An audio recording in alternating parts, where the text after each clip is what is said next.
एकदा पार्वतीने परमेश्वर शिवशंकरांना विचारले, असे कोणते श्रेष्ठ तसे सरळ व्रत पूजन आहे ज्यामुळे मृत्यू लोकातील प्राण्यांना तुमची कृपा प्राप्त होईल? उत्तरादाखल शंकराने पार्वतीला शिवरात्रीच्या व्रताची कथा सांगितली. एका गावात एक शिकारी राहत होता. मुक्या जनावरांची हत्या करून तो आपल्या कुटुंबाचे पालनपोषण करीत असे. तो सावकाराचा कर्जदार होता. त्याने त्याचे कर्ज वेळेवर चुकविले नव्हते.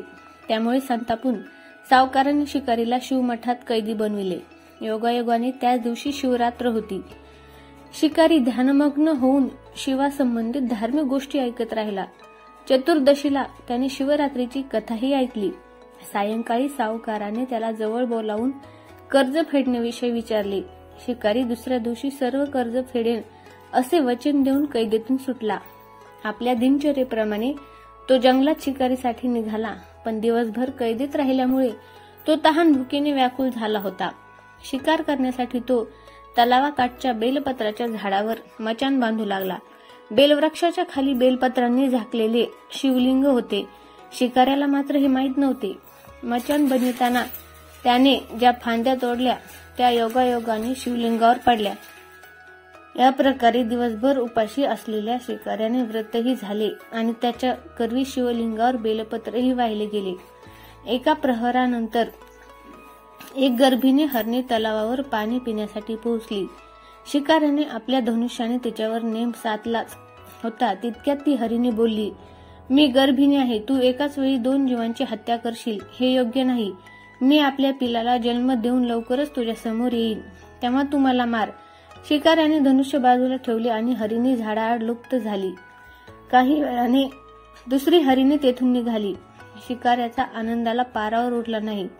त्याने तिच्यावर नेम साधला. हे बघून त्या हरिणीने त्याला सांगितले की, हे पारधी, मी एक कामातुर वीरहिणी आहे. आपल्या प्रियेच्या शोधात भटकत आहे. मी माझ्या पतीला भेटून लवकरच तुझ्याजवळ येईल. शिकारीने त्यालाही जाऊ दिले. 2दा शिकार हातातून गेल्यामुळे तो चिंतित झाला. तेवढ्यात एक हरिणी आपल्या पिलासोबत तेथून निघाली. शिकाऱ्याला जणू सुवर्णसंधीच मिळाली.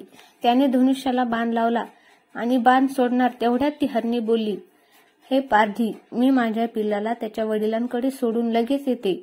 यावेळी तू मला मारू नको. शिकारी हसला आणि म्हणाला, समोर आलेली शिकार सोडून द्यायला मी काही मूर्ख नाही.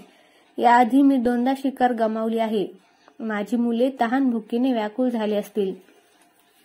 उत्तरादाखल हरिणी म्हणाली, जशी तुला आपल्या मुलांची काळजी वाटते तशीच मलाही वाटत आहे. त्यामुळे फक्त काही काळ तुझ्याकडून जीवदान मागत आहे. माझ्यावर विश्वास ठेव. मी लगेच परत येईल.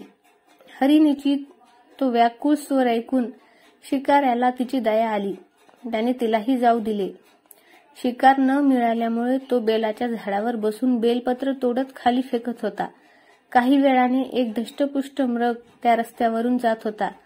आता या मृगाची नक्कीच शिकार करावी असा विचार केला, पण त्याच्यावर नेम धरला असता मृग दीनवाण्या स्वरात म्हणाला, हे पारधी, जर तू माझ्या आधी 3 हरिणींना मारले असेल तर मला मारण्यातही वेळ करू नकोस.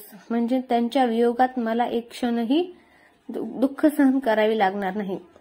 मी त्यांचा पती आहे आणि जर तू त्यांना जीवनदान दिले असशील तर मला काही क्षणासाठी जीवनदान देण्याची कृपा कर.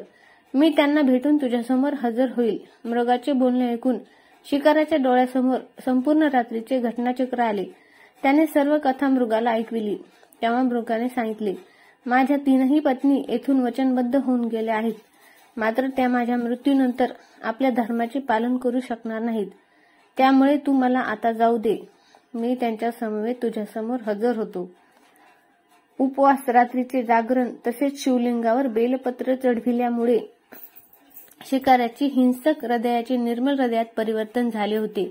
धनुष्य त्याच्या हातातून निसटले. शिवाने त्याच्या हृदयात बदल घडून आणला. त्याला आपल्या भूतकाळातील कर्माचा पश्चाताप झाला.